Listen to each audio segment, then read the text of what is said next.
بسم اللہ الرحمن الرحیم۔ چوری شدہ مال خریدنا اور بیچنا کیسا ہے، اس بارے میں یاد رہے کہ پہلی یہ بات سمجھے کہ چوری ویسے بھی کرنا گناہ کبیرہ ہے، اور چوری پر شریعت نے ہاتھ کاٹنے کا حکم دیا ہے۔ اور یاد رہے کہ چور اگر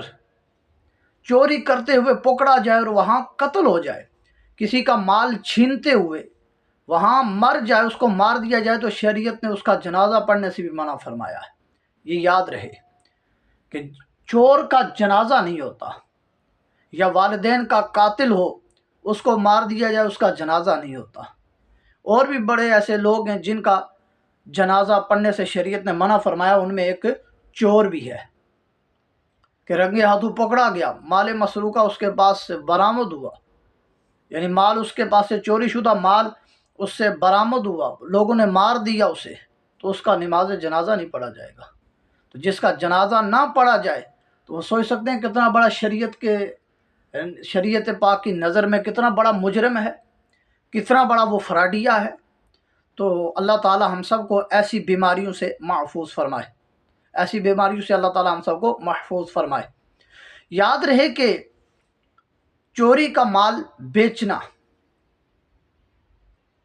یہ بالکل قطعاً جائز نہیں۔ چوری ویسے بھی چوری جائز نہیں ہے، حرام ہے،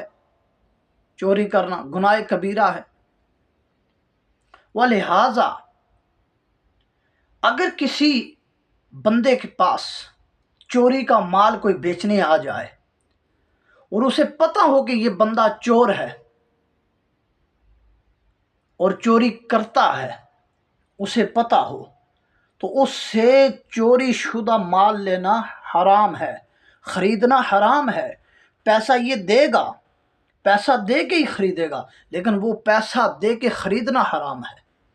گناہ ہے۔ مفت لینا بھی ظاہر ہے، جب پیسہ دینا حرام ہے، پیسہ دے کے خریدنا تو پھر مفت، تو پھر بھی کیا مفت لینے سے وہ پہلی بات تو یہ مفت دے گا بھی نہیں۔ تو یاد رہے کہ خریدنا کیا ہے، حرام ہے، اور اسے یقین تو نہیں، پکا یقین نہیں۔ نمبر ایک کیا تھا، اگر اسے پتہ ہو کہ بھائی یہ چوری کا مال ہے، یقینی طور پہ اسے معلوم ہو،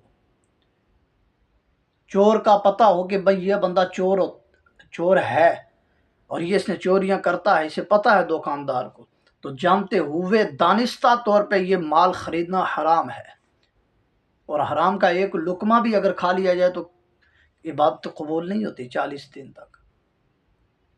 لیکن نمبر دو، اسے یقینی طور پہ معلوم نہیں تھا، لیکن اسے گمان ہوا، تو اس گمان پر بھی یہ مال خریدنا حرام ہوگا۔ یہ نہیں کہ خالی گمان ہوا تو مال جائز ہو گیا، اسے گمان بھی ہوا، یعنی یوں سمجھ کہ شک بھی ہوا کہ بھائی یہ چوری کا ہے، تو کیا ہے، چوری کا وہ مال اس کے لیے لینا حرام ہے۔ نمبر تین، اگر اسے پتہ تو نہیں تھا اور نہ ہی کوئی ایسا قرینہ واضح ہوا کہ جس کی وجہ سے اسے معلوم ہو کہ بھائی یہ چوری کا مال ہے، تو پھر خریدنا کیا ہے، جائز ہے، پھر خریدنا جائز ہے۔ اسے پتہ ہی نہیں، نہ اسے شک ہوا کہ یہ بندہ چوری کر سکتا ہے یا یہ مال چوری کا ہے، تو اعلیٰ حضرت رحمۃ اللہ تعالیٰ علیہ نے مثال ارشاد فرمایا، کسی نے کوئی یعنی کتاب بیچنے لایا اور وہ جانتا ہے کہ اس کا خاندان پیچھے وہ سارے جاہل ہیں، اور وہ بندہ کتاب اپنی ملکیت بتاتا ہے کہ یہ میری کتاب ہے، فرمایا اس سے کتاب، تو یہ سارے اعلیٰ حضرت رحمۃ اللہ تعالیٰ علیہ مثال ارشاد فرمائے۔ اب دوسرے تین یہ باتیں ہوگی۔ چوتھے نمبر پر، تیسرے نمبر پہ کیا تھا، اگر اسے پتہ نہیں چلا، نہ ہی اسے یہ معلوم ہے، نہ ہی اسے شک ہوا کہ یہ چوری کی چیز ہے جو میں نے خریدی ہے یا یہ بیچنے جو لایا ہے، لیکن اس نے لے لی، پتہ نہیں چلا، اسے شک بھی نہیں ہوا، تو پھر تو جائز ہے۔ لیکن بعد میں بھی اگر پتہ چل جائے یا اسے معلوم ہو جائے کسی طریقے سے کہ یہ چیز چوری ہے، تو اسے استعمال کرنا بھی حرام ہے۔ مثال کے طور پہ ایک بندے نے مجھے لا کے کوئی چیز دی، تو میں نے اس سے لے لی، تو اب مجھے بعد میں پتہ چلا یہ تو چوری کیا ہے، تو اب میرے لیے وہ چیز استعمال کرنا حرام ہے، تو اب آگے بیچنا بھی جائز نہیں، اس لیے کہ اس پر ضروری ہے کہ وہ اس کو واپس کرے اس کے مالک کو ڈھونڈ کر۔ اس کے سیدی اعلیٰ حضرت امام اہل سنت مجدد دین ملت پروانہ شمع رسالت الشاہ امام احمد رضا خان قادری رحمۃ اللہ تعالیٰ علیہ فرماتے ہیں کہ وہ جا کے اس کے مالک کو ڈھونڈے، یعنی اس کے مالک کو تلاش کر کے اس کو واپس کرے۔ اگر مالک کا پتہ نہیں چل رہا،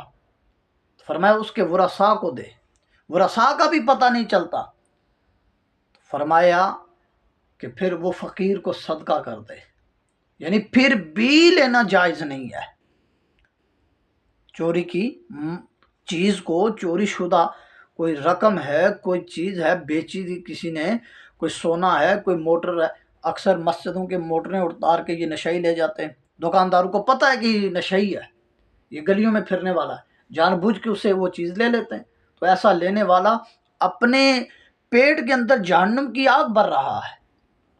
مزید تفسیر کے لیے یہ سیدی اعلیٰ حضرت رضی اللہ تعالیٰ عنہ فتاوی رضویہ شریف کی جلد نمبر 17 کے اندر صفحہ 165 پر اس مسئلہ کو واضح طور پر آپ نے ارشاد فرمایا ہے۔ اللہ تعالی ہم سب کو ان مسائل پر عمل کرنے کی توفیق عطا فرمائے۔